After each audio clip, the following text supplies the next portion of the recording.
ये कहानी एक बहुत ही खूबसूरत से जंगल की है। इस जंगल में सभी प्रकार के पक्षी रहा करते थे।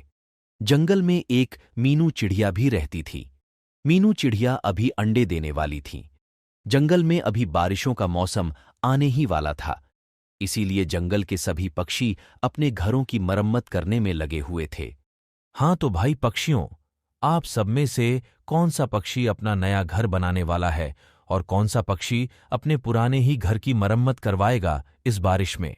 अभी तो मैंने कुछ समय पहले ही अपना घर बनवाया था, इसीलिए मैं तो बस अब अपने घर की हल्की फुल्की सी मरम्मत ही करवाऊंगा। भाई, मैं तो खुद ऐसा ही करने वाली हूँ। बस थोड़ी सी ही अपने घर की मरम्मत करवाऊंगी। मेरा घर तो काफी ज्यादा पुराना बना हुआ है, इसीलिए मैं तो अपना ये घर तोड़कर दूसरा घर बनाने वाला हूँ। हाँ तो फिर इसका मतलब मैं और मीठू तो अपना नया घर बना रहे हैं और तुम और कबूतर अपना वही पुराना घर मरम्मत करवाओगे। लेकिन मीनू चिड़िया, तुमने क्या सोचा है? इतनी खामोशी और परेशान क्यों खड़ी हो तुम? अरे पक्षियों, मेरा घर तो जंगल में सबसे ज्यादा ही कमजोर है, लेकिन मुझे कुछ समझ नहीं आ रहा है। मैं क्या करूं? मैं अंडे देने वाली हूं, इसीलिए मेरी तबीयत भी कुछ खराब है और इसमें तो मैं ज्यादा मेहनत का कोई भी काम नहीं कर सकती हूं। मैं तो अपने घर की मरम्मत भी नहीं कर सकती हूं और ना ही अपना नया घर बना सकती हूं। मीनू चिड़िया की बात सुनकर कालू कौवा अब वह अपने मन ही मन सोचने लगता है, कहीं ये मीनू चिड़िया अपनी जिम्मेदारी हम में से ही किसी पक्षी पर न डाल दे। चलो जल्दी से ही ये बात ही बदल देता हूं। चलो ठीक है, वैसे भी अभी तो समय है बारिश होने में। क्या पता तुम कल अंडे दे दो, उसके बाद तो तुम अपना घर खुद बना सकती हो। फिर सभी पक्षी अपने अपने घर चले जाते हैं। अगले दिन सुबह होते ही कुछ पक्षी अपना नया घर बना रहे होते हैं और कुछ पक्षी अपने पुराने घर की मरम्मत कर रहे होते हैं। लेकिन मीनू चिड़िया आज भी काफी ज्यादा परेशान अपने घर में बैठी हुई होती है, क्योंकि आज उसके अंडे नहीं हुए होते। बस मीनू चिड़िया काफी ज्यादा परेशान सोच रही होती है। इन सभी पक्षियों के घर तो आज शाम तक बन भी जाएंगे और मेरा घर तो देखो, वैसे का वैसा ही पड़ा हुआ है। अगर आज रात बारिश हो गई तो पता नहीं मेरा क्या होगा। कुछ ही समय के बाद जंगल में शाम हो जाती है। सभी पक्षियों ने अपने घर भी बना लिए होते हैं।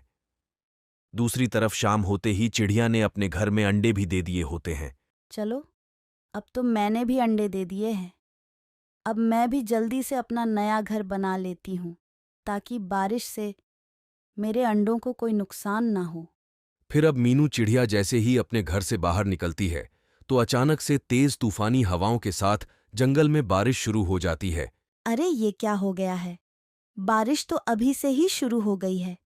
अब तो मैं ऐसे अपने अंडों को अकेला छोड़कर भी नहीं जा सकती हूँ। फिर अब मीनू चिड़िया जल्दी से अपने घर में अंडों के पास आ जाती है। अब देखते ही देखते हुए बारिश काफी ज्यादा पड़ने लगती है। अब तेज हवाओं के कारण चिड़िया का घर जोर जोर से हिलने लगता है। अरे ये क्या हो रहा है? अगर ऐसे ही घर हिलता रहेगा तो मेरे सारे अंडे टूट जाएंगे। मुझे अपने अंडों को लेकर अब बाहर जाना होगा। बस फिर अब मीनू चिड़िया अपने घर के बाहर अंडे लेकर आती है तो जंगल में काफी ज्यादा तेज बारिश हो रही होती है। चिड़िया जल्दी से कालू कौवा के घर के बाहर आ जाती है और उसके घर का गेट बजाने लगती है। अरे कालू कौवा, जल्दी से मुझे और मेरे अंडों को अपने घर में ले लो, क्योंकि मेरा घर टूट गया है। अगर मैंने अभी इस वक्त मीनू चिड़िया की मदद की तो जब तक इसके अंडों से बच्चे नहीं निकल जाएंगे, जब तक ये मीनू चिड़िया यहीं पर ही रहेंगी। अरे नहीं नहीं मीनू चिड़िया, मेरे घर पर तो अभी मेहमान आए हुए हैं, इसीलिए तुम अभी किसी और के घर पर चली जाओ। फिर अब मीनू चिड़िया अपने अंडे लेकर सभी पक्षियों के घर की तरफ मदद मांगने जाती है, लेकिन कोई भी पक्षी उसकी मदद नहीं करता। मीनू चिड़िया थक हारकर कद्दू की फसल के पास आकर बैठ जाती है। तभी मीनू चिड़िया को वहां पर अचानक से काफी ज्यादा बरहा सा कद्दू नजर आता है। ये कद्दू तो काफी ज्यादा मजबूत और बढ़ा लग रहा है। बस फिर अब मीनू चिड़िया उस बरहे से कद्दू में सुराख करके अपने अंडों को लेकर उसमें बैठ जाती है। दूसरी तरफ जंगल में तेज तूफानी हवाओं के कारण सभी पक्षियों के घर टूट जाते हैं। अब सभी पक्षी जंगल में देखते हैं कि मीनू चिड़िया अपने बरहे से कद्दू के घर में आराम से बैठी होती है। सभी पक्षी वहां आकर चिड़िया से मदद मांगने लगते हैं। अरे मीनू चिड़िया, तुम हमें माफ कर दो। हमने तुम्हारा साथ नहीं दिया, लेकिन अभी इस वक्त सिर्फ तुम ही हमारी मदद कर सकती हो। मुझे पता है अभी बहुत ज्यादा तेज बारिश हो रही है, इसलिए मैं आप लोगों की तरह नहीं करूंगी। मेरा घर बहुत बड़ा है।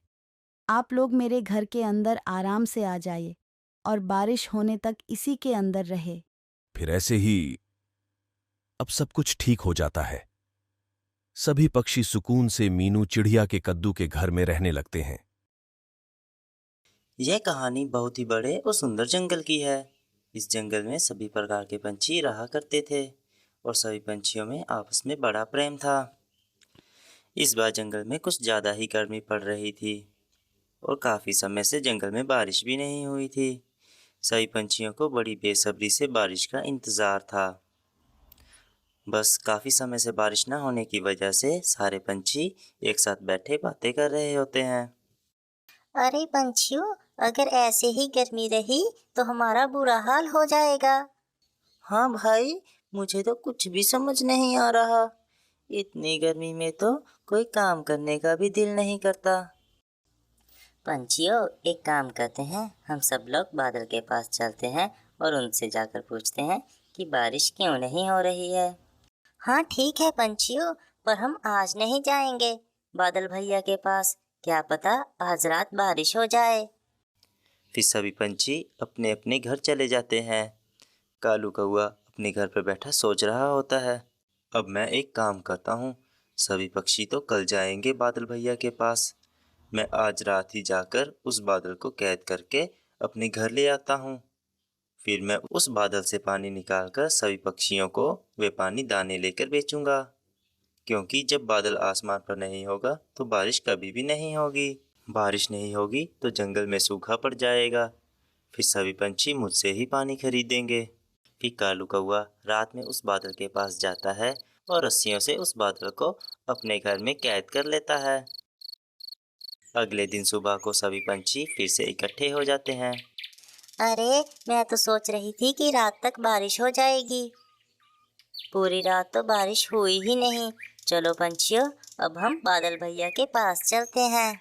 अब फिर सभी पंछी इकट्ठे होकर आसमान में बादल को ढूंढने निकल पड़ते हैं, पर उन्हें कहीं भी बादल आसमान में नहीं मिलता। अरे पक्षियों, ये कैसे हो सकता है? आसमान में एक भी बादल नहीं है। हाँ, अचानक से बादल पता नहीं कहाँ चले गए।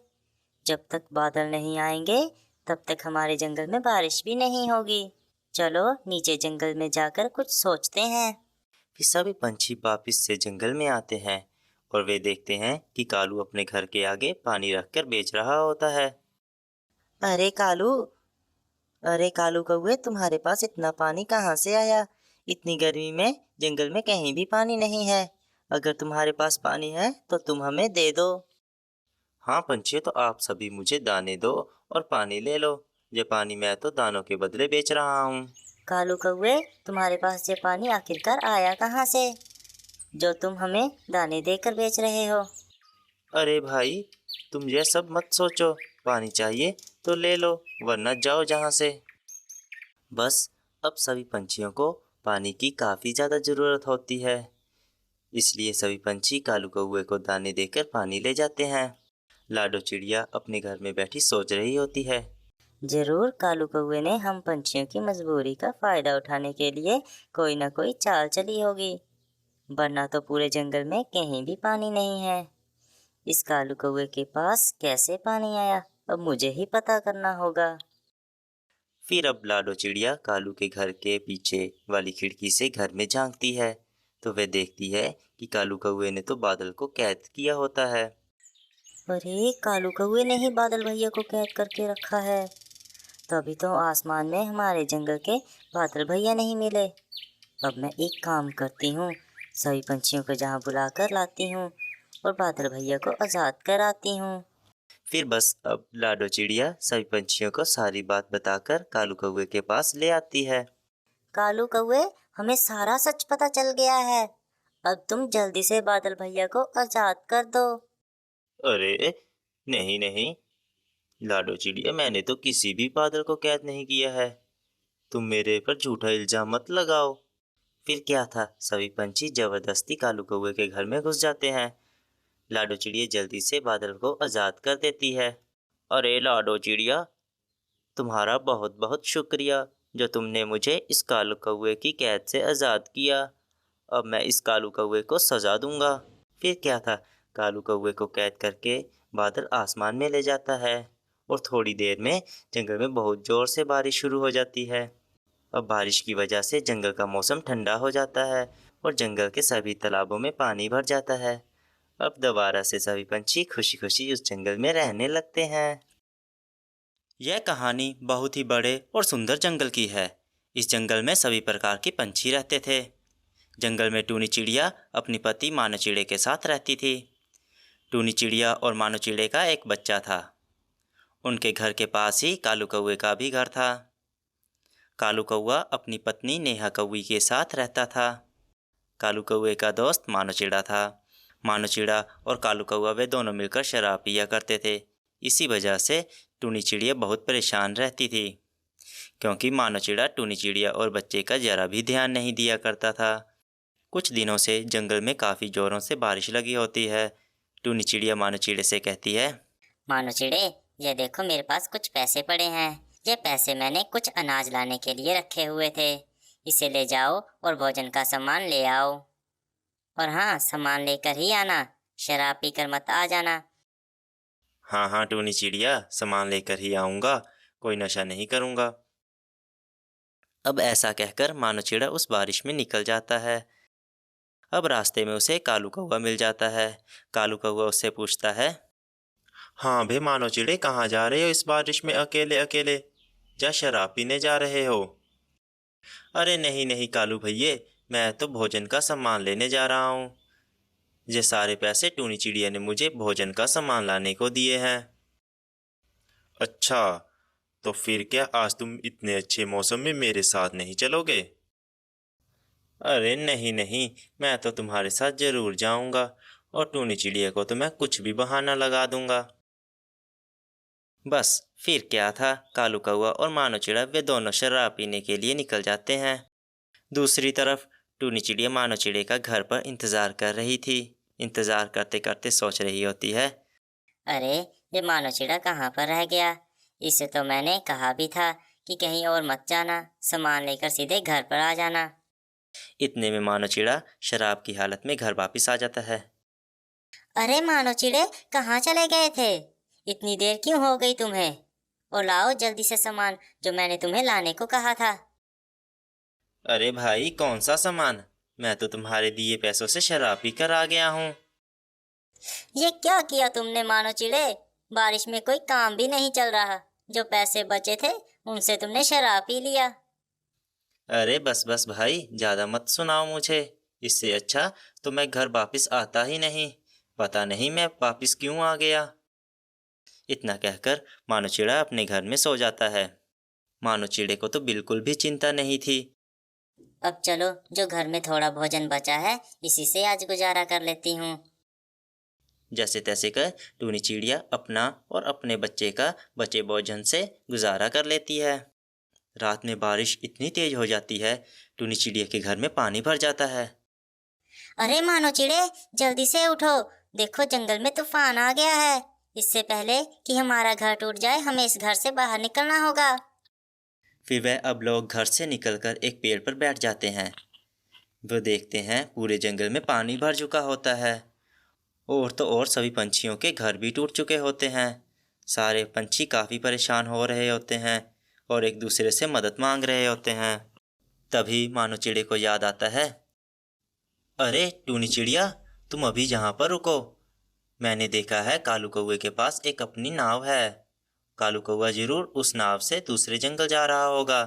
मैं एक काम करता हूँ, उससे मदद मांग कर आता हूँ, वो हमारी मदद जरूर करेगा। फिर ऐसा कहकर मानो चिड़ा कालू कौवे के घर के पास पहुँचता है तो देखता है कालू कौवा अपनी पत्नी के साथ दूसरे जंगल जा रहा होता है। अरे भाई कालू, तुम जल्दी से अपनी नाव को मेरे घर की तरफ ले आओ, वहाँ मेरा परिवार खतरे में है। नहीं नहीं भी मानो चिड़े, मैं कुछ भी नहीं कर सकता हूँ। हमारी नाव में तो जरा भी जगह नहीं है। मेरी पत्नी ने तो नाव में कुछ सामान भी रख लिया है। फिर मानो चिड़ा भी उदास मन से टूनी चिड़िया के पास घर वापस लौट आता है। क्या हुआ मानो चिड़े? मानो चिड़ा उसे सब बताता है।